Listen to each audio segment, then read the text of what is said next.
Alright, y'all, it's that time again. It's time to do a coin ring contest.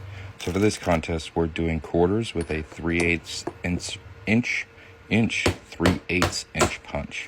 Here, I'm punching that hole in the quarter. It's a little smaller than I usually do. I like a 1/2 inch punch.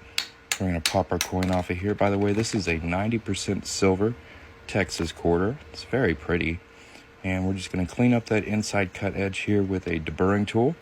Got to save that silver. It's worth something, even though there's not a lot of it.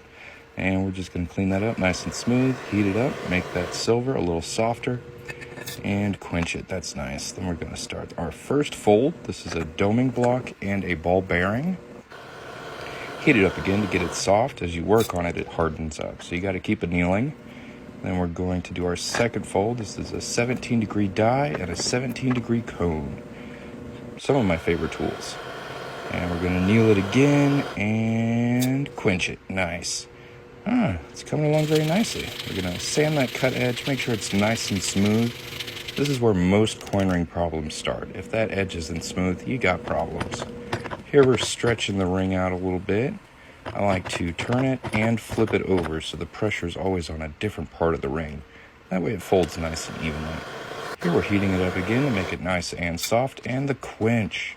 Stretch a little bit more. This ring has to be a size 10, which is a little big for a 3/8 inch punch, but I think we can get it there if we just keep stretching it, flipping it and turning it, and you gotta heat it up again. It did work hard a little bit on me.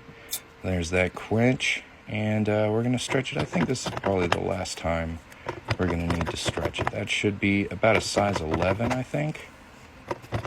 I like to stretch one size over. Yep, there we go, a little over a size 11. Now we're going to start reducing it. It's looking really good. And this is going to straighten up the walls and get it down to our target size. I like taking out two birds with one stone. So, there we go. Nice looking ring. We got it right at that size 10.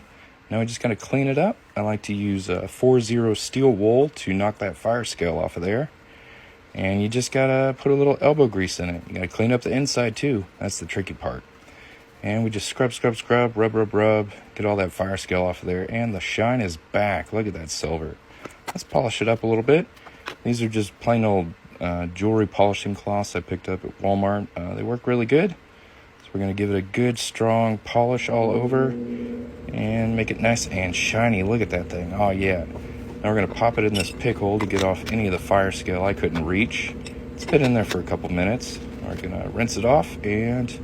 look at that. Looks pretty good to me.